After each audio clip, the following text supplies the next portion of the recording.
श्री राम जय राम, जय जय राम। श्री राम जय राम, जय जय राम। श्री राम जय राम, जय जय राम। श्री राम जय राम, जय जय राम।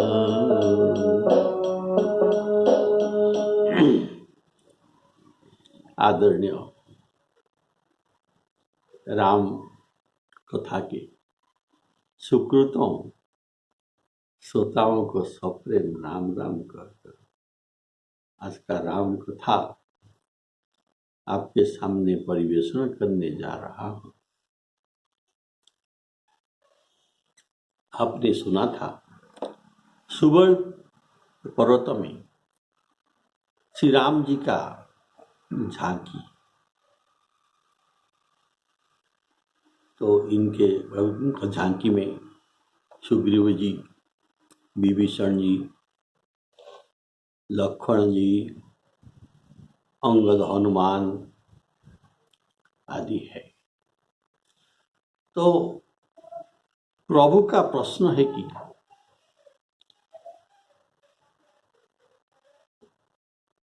प्रभु जो पूर्व दिशा में मुख करके सुग्रीव जी के गोद में लेट रहे हैं और ये कह रहे हैं ये चंद्रमा के अंदर जो श्यामता है इसका कारण क्या है।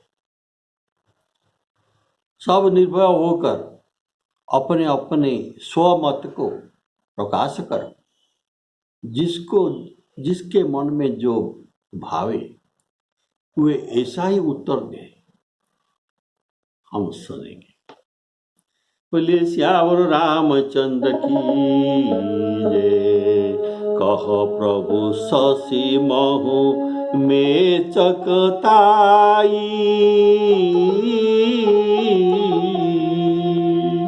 कहु का निज निज मति भाई।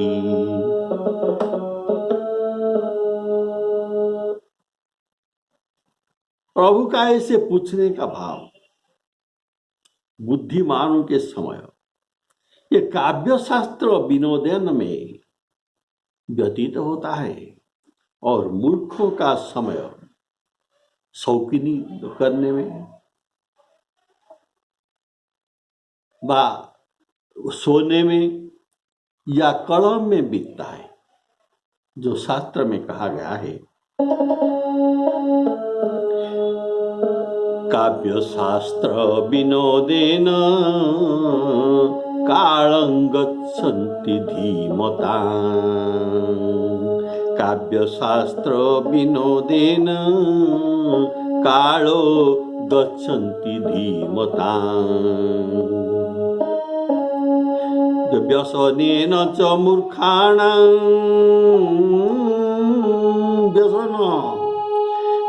व्यसनेन च मूर्खाणां निद्रया कलहेन वा। तो कवि ने यहाँ काव्य शास्त्र विनोदेन कालं गच्छन्ति धीमतां का उदाहरण प्रभु के झांकी में दिखाते हैं। प्रभु उनके साथियों को साथ में लेकर कैसे काव्य शास्त्र विनोदन में समय गंवाते हैं और वहां नीच रावण के ब्याज में इसका उदाहरण अभी है कि व्यसनेन च मूर्खाणां निद्रया कलहेन वा। तो रावण के समय इस समय लंका शिखर ऊपर अगारा, तहाँ 10 कंदर दिख अखाड़ा। ये अखाड़ा देख रहा है और नृत्य गीत में समय व्यतीत कर रहा है। तो ऐसे आसुर संप्रदाय के लोगों के समय कैसे बीतते हैं और दैवी संप्रदाय के लोगों का समय कैसे बीतते हैं, ये बात कवि यहाँ उपस्थापन करते हैं। हनुमान नाटक में सीता विरह से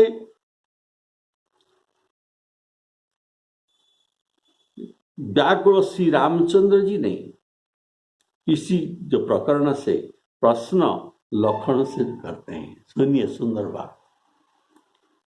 श्री राम जी कहते हैं, हे लखन, ये जो वन में यह दावाग्नि जल रहा है,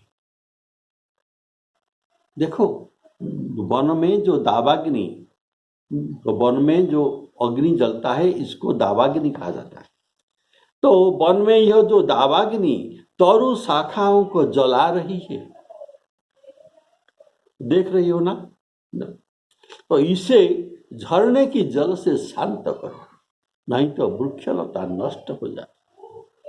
यह सुनकर लक्ष्मण जी ने कहा कि भगवान, यह तो उदयाचल से चंद्रमा का उदय हो रहा है, इसलिए ऐसा रंग आकाश में दिख रहा है। ये दावाग्नि नहीं, ये सूर्य का उदयाचल से उदय होने का ये लालिमा है।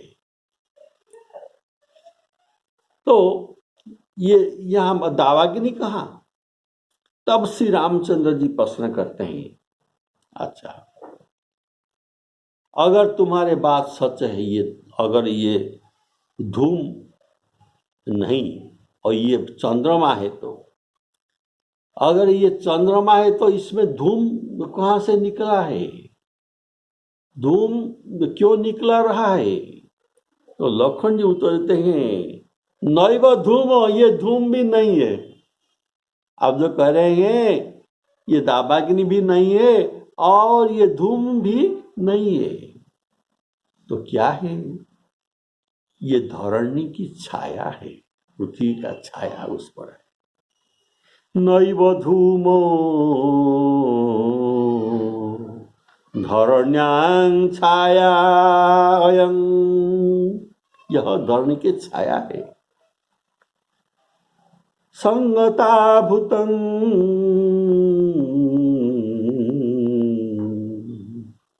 यह धुआं नहीं है, यह भूमि का छाया है।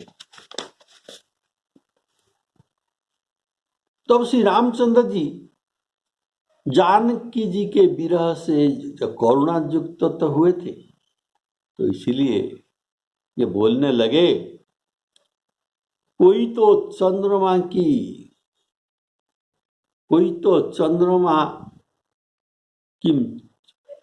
चिन्ह की शंका करते हैं। चंद्रमा के चिन्ह का बहुत लोग विभिन्न प्रकार कथा कहते हैं। कोई मृगलांछन युक्त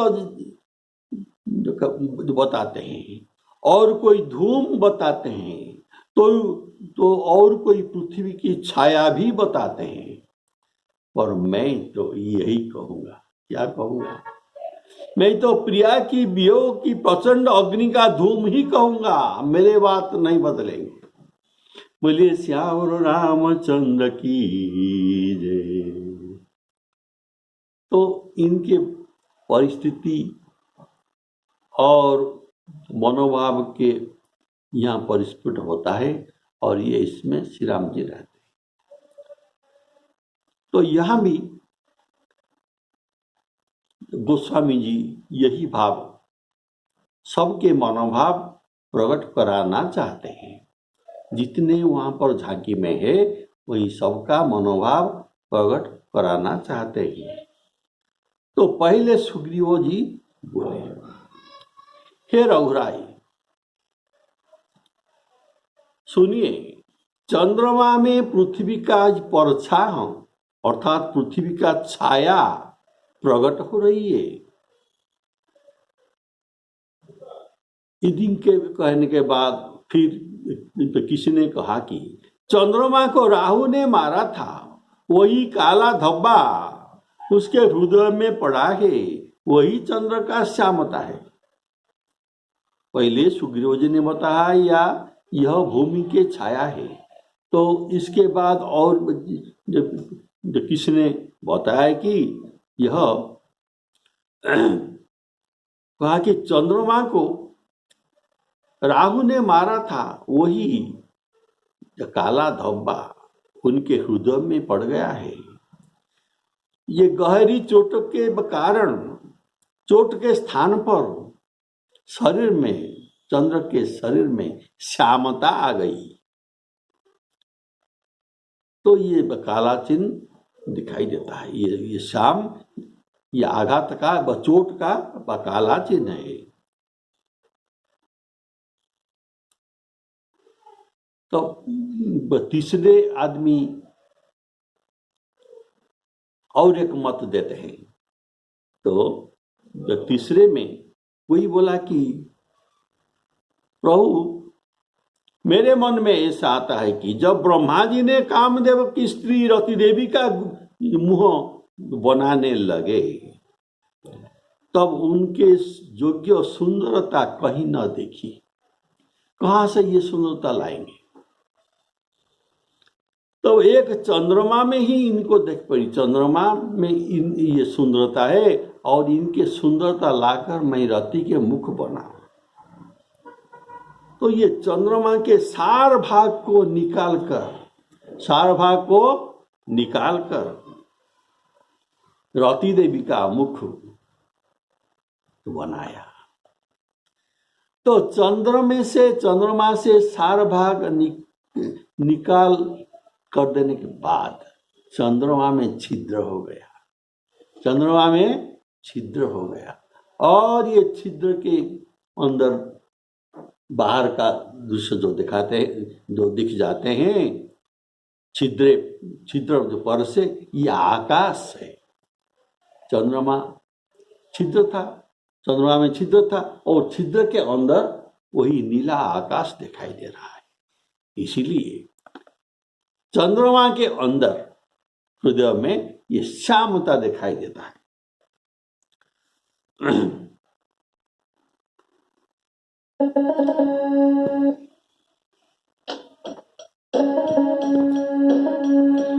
कह सुग्रीव सुनहु रघुराई, कह सुग्रीव सुनहु रघुराई, शशि महु प्रगट भूमि के झाई, शशि महु प्रगट भूमि के झाई, मारे राहु शशि कह को, उरमह परि श्याम कासो, कौ कह जब विधि रति मुख कीना, सार भाग शशि कर हरि लीना, छिद्र सो प्रगट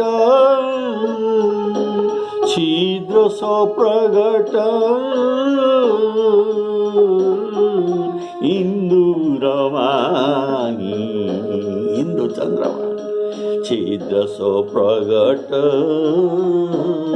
इंदु रमानी, तेहि मग देखिय नभ परिछाई, तेहि मग देखिय नभ परिछाई। श्यावर रामचंद्र की जय। पहले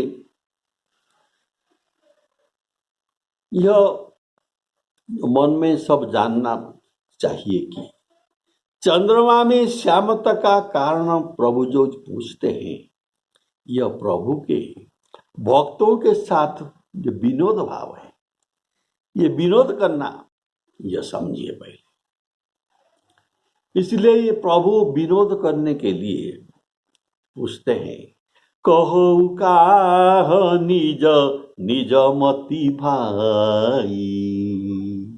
अपने अपनी मति के अनुसार सब कहिए। भक्तों को भाई संबोधन करते हैं।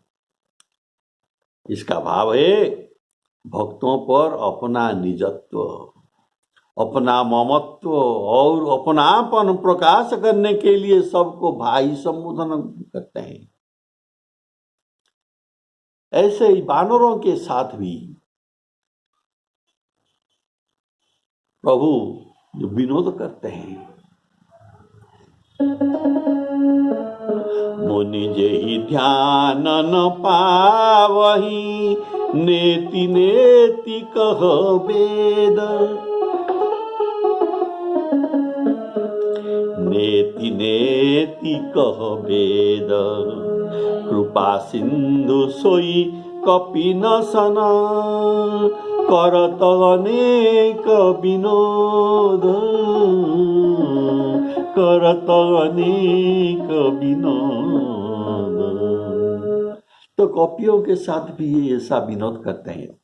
अब भी सखाओं के साथ भाई संबोधन करके ऐसा विनोद भाव, विनोद प्रभु जो करते हैं। जैसे उधर रावण का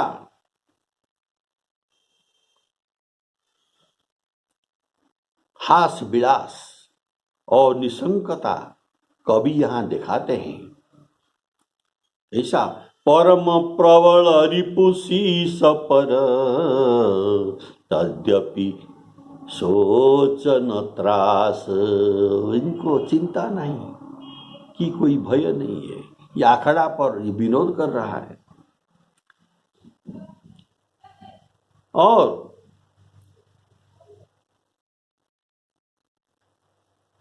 यहाँ उत्तर में प्रभु सबको अपना अपना मत को प्रकाश करने के लिए स्वतंत्रता देते हैं।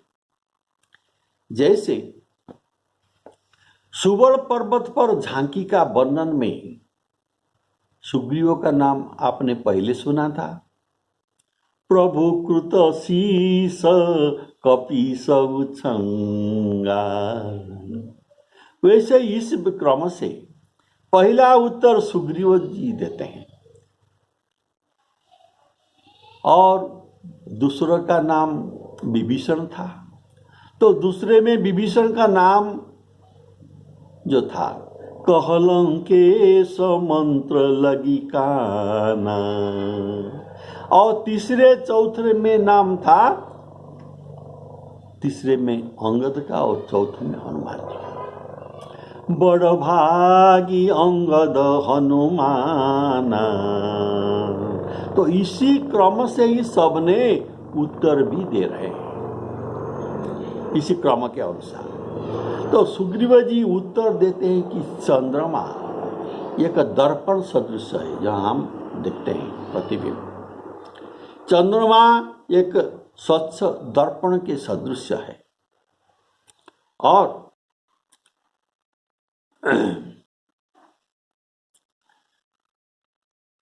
इसमें पृथ्वी का प्रतिबिंब दिखाई देता है। जैसे हम दर्पण में हमारे प्रतिबिंब देखते हैं, वैसे चंद्र रूपक दर्पण में पृथ्वी का परछाई अर्थात प्रतिबिंब दिखाई देता है।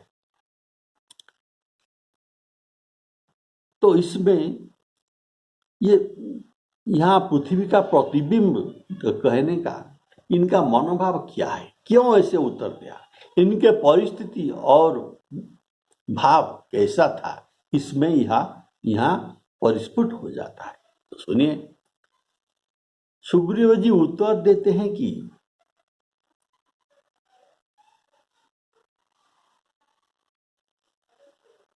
इनके उत्तर में यह भाव निकलता है कि इनके परिस्थिति के अनुकूल इनकी छीनी हुई राज्य मिली है।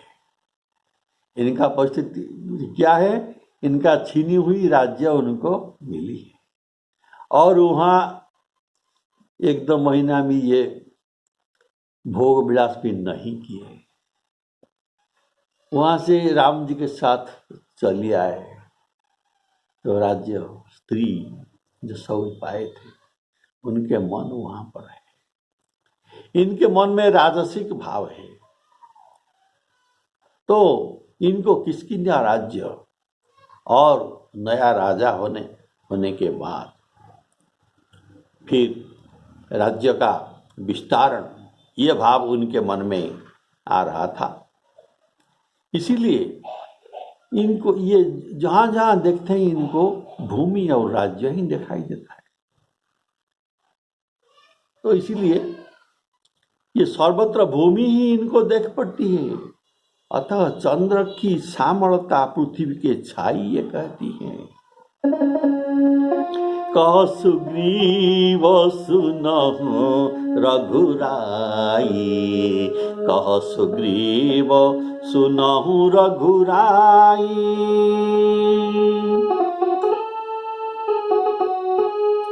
शशि महु परेऊ भूमि की छाई।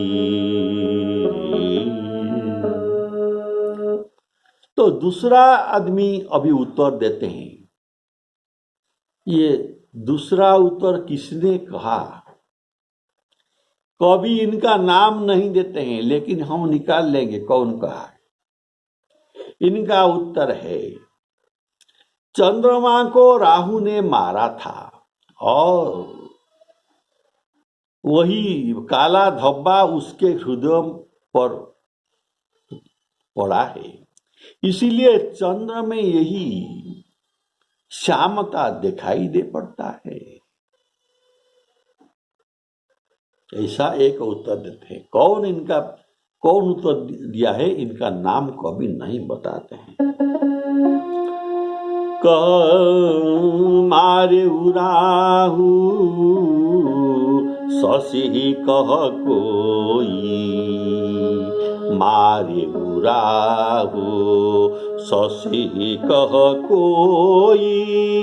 उरमह परी श्यामता सोई, उरमह परी श्यामता सोई। तो आपने सुना था झांकी में दूसरे का नाम था विभीषण। अतः यह कोई जो कहा गया है यह अवश्य विभीषण भी होना चाहिए। देखिए, हम उनका परिस्थिति को मिलान करेंगे, अभी ये मिल जाता है तो हम भी विभीषण तो मान लेंगे। तो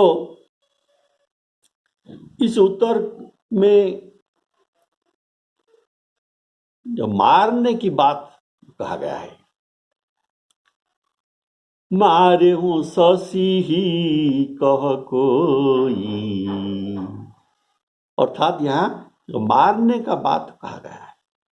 विभीषण जी रावण का लात की मार खाकर यहां आए हो, इसका प्रमाण है अस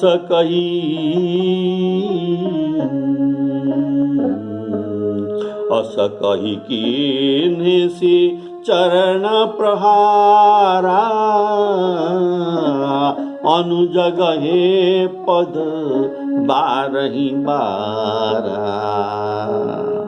सुंदरकांड में प्रमाण मिलता है रावण इनको मारा था। और विभीषण स्वयं भी कुंभकर्ण के आगे कहा था, क्या कहा था?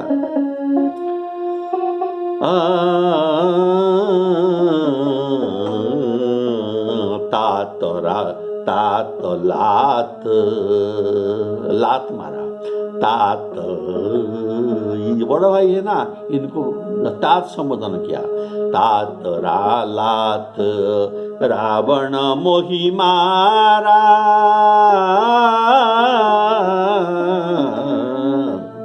तात लात रावण मोहि मारा। कहत परम हित मंत्र विचारा।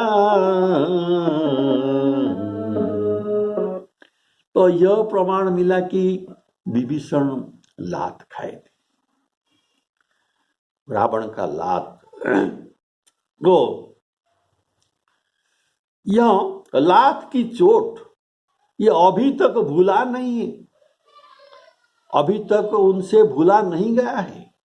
वही लात प्रहार का नीली नीली दाग उनके शरीर पर कई जगह पर अब तक भी विद्यमान है। अतएव इन्हें सर्वत्र मार ही दिखने पड़ते हैं, क्योंकि उनका चित्त वृत्ति दागमय हो गया है। अतः यह दूसरे में बोलने के बाद व्यक्ति कौन है? अतः यह दूसरे बोलने वाले व्यक्ति विभीषण ही है, यह हम प्रमाणित करते हैं। बोलिए सियावर रामचंद्र की जय। अभी झांकी में उपस्थित ये तीसरा आदमी उत्तर देते हैं कि तीसरे में उत्तर देने वाला व्यक्ति भी की नाम नहीं कहा गया, हमें ढूंढना होगा कौन यह उत्तर दिया है। इनके उत्तर यह है कि जब ब्रह्मा जी ने रति का मुख बनाया तब चंद्रमा के सार भाग निकाल कर रति का मुख को बनाया।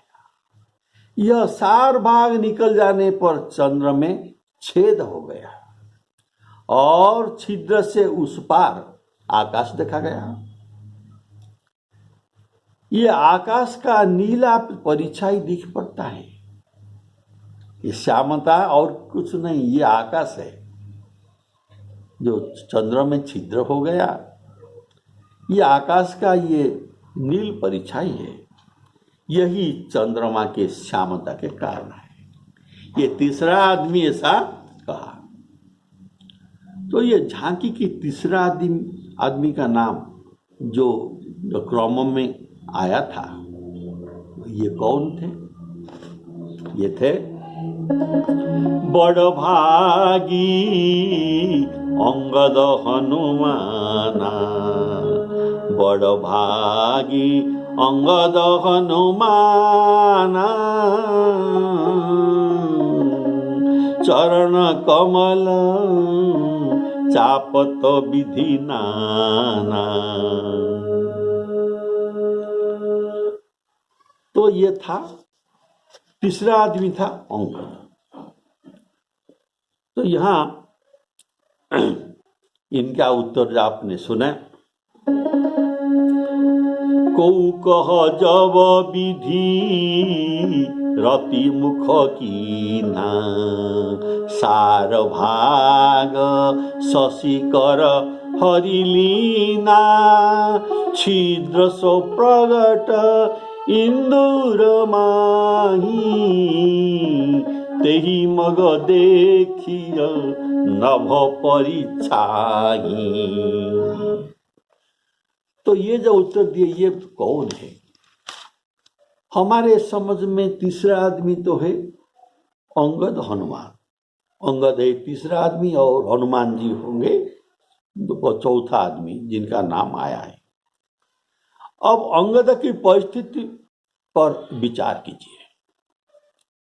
बाली ने सुग्रीवों को मारकर निकाल दिया था।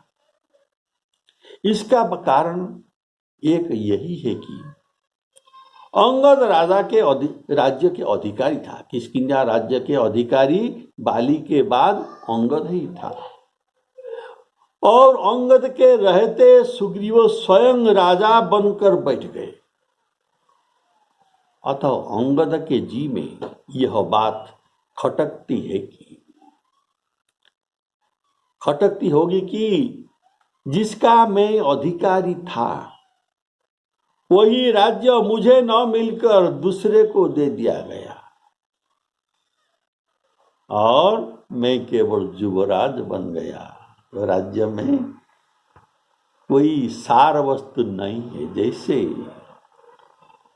चंद्र से निकालकर सार वस्तु ब्रह्मा जी ले गए रतिमुख बनाने के लिए। ऐसे ही राज्य का सार भाग तो ले गया मेरे काका जी सुग्रीव, और ये है छिद्र है। बोलिए श्यावर रामचंद्र की जय। और मैं केवल युवराज बनाई दिया गया, अर्थात राज्य का सारा भाग सुग्रीव के पास है। इनके हृदय में मानो यही छेद हो गया है। और बाली के वध के बाद सुग्रीव ने अंगद को मारने का उद्यत हुआ था, चाहता था, तो राम जी ने उसकी रक्षा की है। सुग्रीव के प्रति अंगद का अच्छा भाव नहीं था, इसलिए राम जी के पास अभिषेक के बाद सब लौटते हैं, सुग्रीव लौटना किसकिंधा को नहीं चाहते थे। प्रभु ने उनको बहुत समझाकर जबरदस्ती विदा करना पड़ा। और निज उर्माल बसन मणि बाली तनय पहिराई विदा की न रघुवंश मणि बहु प्रकार समझा। ऐसे बहुत प्रकार समझाकर इनको विदा किए। और अंगद जी का श्रीमुख वचन है कि पिता बधे पर मारत मोही, पिता बधे पर मारत मोही राखा राम। राम जी ने मुझे रक्षा किया, निहोर नवोही। इसमें सुग्रीव जी का कोई एहसान नहीं है। तो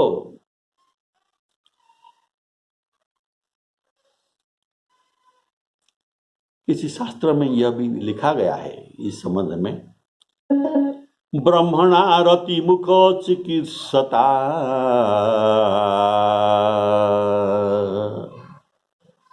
ब्रह्मा जी के द्वारा रतिमुख तैयार करने के लिए संगृहीतं अमृतं विधो